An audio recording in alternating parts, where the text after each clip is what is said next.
Larry Hoover is electricity. This whole evolutionary change. I was shocked. And I shared it with Larry Hoover. I said, man, do you believe I just got invited to the White House? That if you got faith in doing righteous works, ain't no telling what could happen. It can have two effects. It can harden you, or it can make you think. And I thought, what have you thought? What are the thoughts like on a day-to-day basis in incarceration? Well, basically, you think about preparing yourself for the future and preparing yourself for one day when you will return to the streets. With my brother, Shorty Freeman, who represent and are advisors for gangster disciples, black disciples, the walls of the correctional center. I told only a handful of people this. The violence in the 90s between the BDs and the GDs actually started with us in Inglewood. At the time I got my rank, also the Freemans got their rank. We got our rank at the same time. Shorty Freeman gave his nephew's rank, and they gave me rank. We growed up together, me and the Freemans, but at this time right here, we had to split the land. Larry Hoover, Shorty Freeman, these were brothers that helped young brothers not get raped in the penitentiary. Okay? They took the time to tell them to learn from their own experience, because they got tired of seeing that it was young brothers from 17 put their Bible in their hand, put the dictionary in their hand, tell them to learn some fat on their head, and if you up under these flags in the penitentiary for them to protect their manhood, then that's how you have to come out of it. They help with the rehabilitation of men and women more so than a lot of the agencies that's being paid to do this. Splitting the land up like that, they was asking for more than what they was entitled to. I need this territory, they need that territory. And they wouldn't yield to the territory, and they figured they should have more. And this is what started the war. And that was the bloodbath of the 90s that we're speaking about right now. All started over territory. We realized that there was a third hand involved in the drugs in our community, as well as the guns being put in our community. And there was a story in the Tribune that verified or gave credence to what we had believed all the time when they said that Ollie Noah was responsible for bringing transport planes of cocaine to the United States. We grew up in our community where we had in confrontation with individuals. Say if I have a confrontation with Mike, I took it straight to Mike, or he would bring it straight to me. I wouldn't go down Mike's block and shoot down his block. He wouldn't come down my block, shoot down my block. If he come out his house with his wife or his child, or I came out with my wife or a child, we gave each other a stare and a pass. Drive-by shootings have became something out the past because it came out the Al Capone era. Brother that's been locked up for 20 years in the penitentiary. By the grace of God, his mind is intact. He's wise. So them brothers said, we're going to come together for peace. We're going to tell everybody that respects us to come together for peace so that we can find out who's perpetrating the crimes in our community. If you're prepared, yes, I'm prepared. I've got employment. I want to do something for the community. I see these kids coming in here every day with 10, 20, 30, 40 years. Their life is wasted just like I wasted mine. Because ideologies, street gangs, one teenager don't like the other teenagers because the way he wears his hat. Okay, if the various administrations in the various cities saying that the gangs are doing all this, then the gangs say, okay, we're not going to do it anymore. And it's still happening. So then the gangs, for lack of a better word, which we call nations, said we're going to work with the community to help uproot those that still perpetrating crime. So getting to this. This right here is the Vice Lord insignia. They have 5 nations within the Vice Lord nation. This is the El Reuben.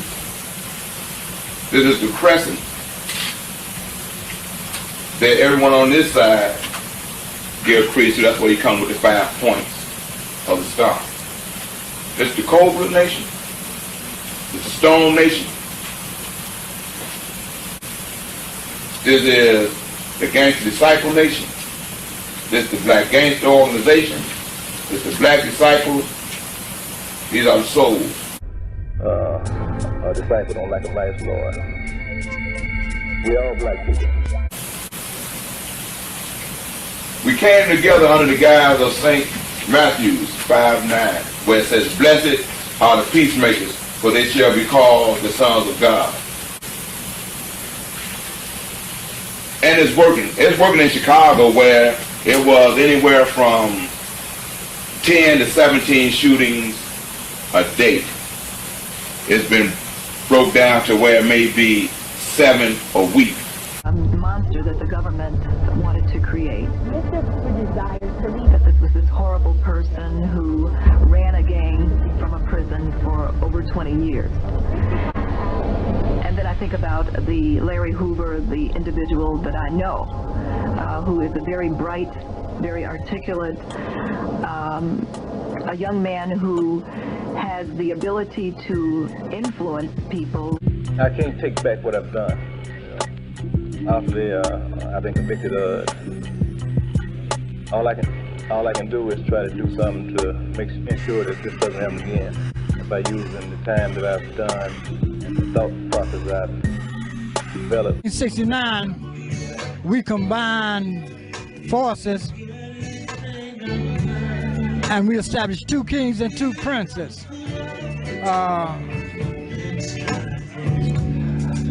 I was very instrumental in the disciples and the gangsters coming together. But overall, you know, coming up in Inglewood was hard and exciting at the same time. You know, it was hard because you're out there doing what you got to do, and you're seeing everybody out there doing what they got to do in order to survive out there. It was exciting because as a little kid, adolescent, you seeing all the hustlers, you seeing the women of the night, you seeing the guys gambling. You got the after-hour joints. You got a lot of things going on out there, and all that kind of it's somewhat. Even though the hustle was there, I was more intrigued by the gamblers than. When I went to jail in 1968 for failure to register a gun and unlawful use of a weapon, I met David Boxdale while I was in the House of Correction. We was at odds when we first met. After a while, he began to love me and I began to love him as my brother. When I came out of jail in '69, Hoover was ambassador of the Stones. We had a nation meeting of the gangsters, and I said I wasn't gonna be no Stone. That night, Hoover called Jeff Ford and told him that he could no longer be a Stone. And I believe he did that out of his love for me. The next day, Jeff came to 680 Green and wanted to try to straighten it out. We wouldn't hear of it. So he left with a little anger. About 6 months later, 6 or 7 months later, with me talking to Larry and me also keeping in contact with David, I had a chance to bring them together. And we sat and we decided that it would be an equal partnership. That's how it got to be 2 kings and 2 princes. David Boxdale and Larry Hoover combined makes up the king of the Black Gangster Disciples. Tennessee and a brother named Old Timer was their prince, their second in charge. In Capri Green with Dantrell Davis, was slain. There's been no shootings there, no murders, no aggravated assaults, except for one altercation where a guy who was in violation, okay, trying to create a war, he was put in check. Okay, so there's an enforcement mechanism all the way around. This blueprint is a bound copy of a jailhouse manual. ATF recovered this manual. It's a reshaping. When you take away a man's freedom, then he looks at life in a whole different manner. He knows the importance of his own mortality and the importance of human life itself. His values change. The blueprint being published and put something that once was secret into the public domain. Let everybody know that it was about evolution, from gangster disciple to growth and development. We're working with the authorities within the city of Chicago, African American Patrolmen's League, community groups, Operation Push, 21st Century Vote, NAACP, Prince Asiel and the Hebrew Israelite community, and they go on and on. We work within the schools. We go to the schools where there's problems at the schools, say to the schools, and we tell them, if you are a stone, here's a brother that's a stone. He tells them, peace is in. If you're a gangster disciple, I'll be there for the gangster disciple. I said, peace is in, and we lock hands. If you're a cobra, it go on and on like that. So therefore, that school has no more problems. We are against illiteracy. Every nation has in their creed that to be illiterate is a violation. You must go to school, to the point that we have a mechanism built into every nation where we do our own truancy. School, I'll go there to speak, or one of the brothers from the various nations, whoever it is, he will go to speak to the principal or the counselor to find out what the problem is and try to make it work. We believe in political empowerment, like every ethnic group and community. We believe in economic empowerment. You can't never persuade the person. Your actions got to show whether you're changed or not. That's the only way I can answer that. My actions don't show that I've changed.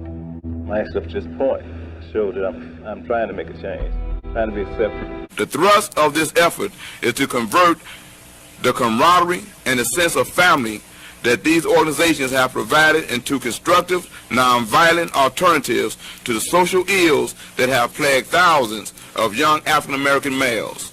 Is to reach out to the various organizations and issue a call of peace through an umbrella of unity that seeks to find constructive alternatives for young men and women caught up in a cycle of poverty, teenage pregnancy, unemployment, and other social ills that lead to negative behavior.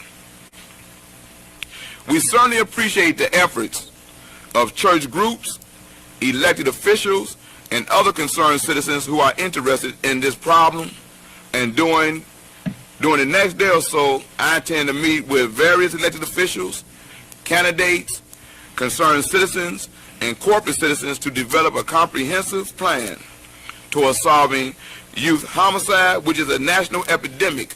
In order to have constructive dialogue, there must be peace. The fact that Brother Larry Hoover was able to let individuals know through the Resurrection CD by Brother Jay and the Ghetto Boys, when he say, real gangsters go to the polls. The jury get a glimpse of what's ahead. The federal government alleges Hoover continues to run the gangster disciples from his prison cell. He and the 6 others are on trial accused of running a multi-million-dollar drug ring, dealing heroin, cocaine, and marijuana. Prosecutors also believe the defendants funneled drug money into political organizations like 21st Century Vote. Speaking for 2 hours, U.S. Attorney Ronald Safer tells jurors he has no doubt the evidence will prove guilt, including secretly taped audio recordings. Safer reveals the jury will hear for itself conversations between Hoover and fellow gang members visiting his... The fact that my brother is locked up, been locked up for 30 years, and every time something happened in the streets, they attributed to him. He's out there. That's not adhering to leadership. Defendant Hoover and 6 others accused of being his top lieutenants looked on. A Chicago police officer explained why the federal government decided to bug Hoover's visitors at a downstate prison. Mary Hodge told the jury Hoover simply wouldn't discuss gang business on prison telephones. The Fourth Amendment right. Nobody has the right to come and put a bug on another individual without his permission. Indiana tapes should not have been allowed, basically because we believe that the government obtained these tapes illegally, in violation of the wiretap laws, in violation of the U.S. Supreme Court laws dealing with wiretaps. You take the government's position and say, this is what Mr. Hoover said when he didn't know that the government was listening. You have to also take these portions where he also didn't know that the government was listening, and he talked about the good things that this organization was becoming and the things that this organization was doing to be helpful to the community. So when he comes back to court, they can't even use those bogus tapes. When you see what is happening over in Israel, where they're sitting down with known terrorists to bring about a gas for peace, we feel like our government, by saying the administrations or the corporate figures within our country, should put forth all effort to help us stop the killing of us. My name is Wallace Gator Bradley, and today marks a accumulation of some very serious work that must be done in our cities. And to be safe for our children to grow up and have a future within, we can defy the statistics of a project where they're looking forward to lock up 75% of our brothers by the year 2000. Whether you're 5 points, 6 points, I want to say I love it, and we're going to show that it can work. I offer y'all my blessing.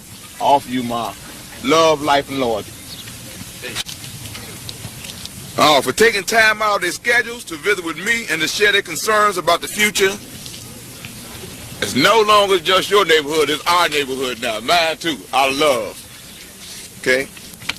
That's why I'm glad that peace is in, so I know I'll be safe on any corner that I walk on. Again, thank y'all, man. Hey. Man, kind of choked up. But once we have peace, we must have development. Historically turned our problem as a gang problem, when in reality it's a social problem. To you, the media, I promise I will be back to share with you the results of the interaction that I've had with my brothers and sisters from the various organizations that's within your city. They all one nation, in peace. Hey. If they live next door to one another over there, it would be shooting at this point. There would be no one playing basketball at this point. Some of these brothers will be fighting one another at this point over basketball, not over the game, just over the basketball. When I sat down and met with them last night, and they said, hey, Gator, if the city is sincere to give us a chance, like I was sharing with the mayor, to pump the H up in hope, to give us a chance to become productive citizens, then they willing to sacrifice all the hatred they may have had towards one another. They willing to sacrifice any vengeance they may have had towards one another to work within the city to make the city better for themselves, their parents, and their children. Where the conflict is going to be worked out, it's like it's being worked out in Chicago. Where before, if me and this man was fighting, he would bring his nation in, I would bring my nation in. Now they come to a table and we say what we're fighting for. Simple things like that. You now have, if you have 4 nations here, that means you have 4 responsible brothers that's responsible for the guys that's behind them to sit down and iron things out before it get built off into something.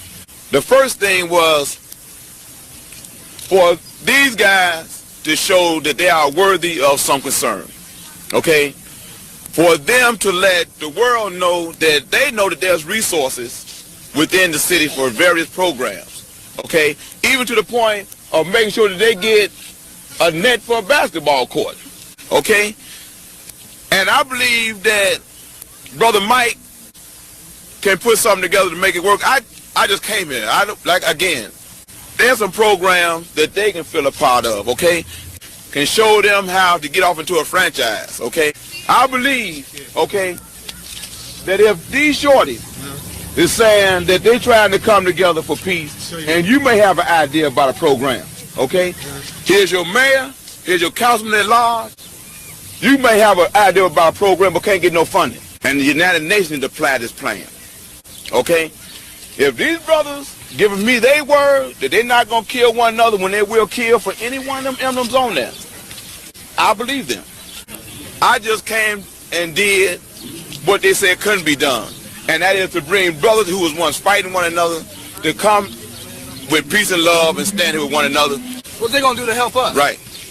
What I say about critics, if they think it's so wonderful for Israel to sit down with 4 terrorist countries in the name of peace, okay, and they want to go to Somalia to make a move on little children about the food and don't want to go to Bosnia, I'm saying give them the same chance and the same respect to try to better their life. You know, that's all I'm saying. You know, if I find it hard, I find it easy to believe whenever African Americans want to come together for peace, everybody say it's so hard to believe. None of these guys has dropped an atom bomb on Japan. Yet it's easy, this is what I'm saying, yet it's easy for the United States to tell Japan forgive us for what we did. Soon as these brothers ask for forgiveness for what they did to the community, everybody found it hard for them to come together. It's hard up here. Some of these brothers done lost people. I lost 2 brothers to this. Saying, okay, for me to sit off in a room with someone who was my enemy and say, forget the fact that I've lost someone, forget the fact that you lost someone, let's get together so that he can grow up, that's thinking about the future. Nobody else jumped out and said anything about the fact that they got plans to lock every African American male up. If I kill someone, everybody standing in this crowd would go to jail for murder with me, and I stand and say I did the killing. We're the only ethnic group that got a multiple hookup like that. You follow what I'm saying? We making these moves for Shorty. You follow what I'm saying? That's what the whole move is about. He coming to the 21st century, okay? We get tired of seeing 16 to 17-year-old males coming there with their lives wiped out. We got the only community, if somebody get caught with a bag of crack over there and he's 16, he get tried as an adult. These moves that we making so everyone else can understand. I pray that it happen. Their mothers is praying that it happen. Those questions about what's going to happen if the sun don't shine, if it rain, if somebody go off, somebody go off. And these brothers sit there and say that they sincere about it. That same anger they had amongst one another going to be directed to that one that's going off. I'm out of here.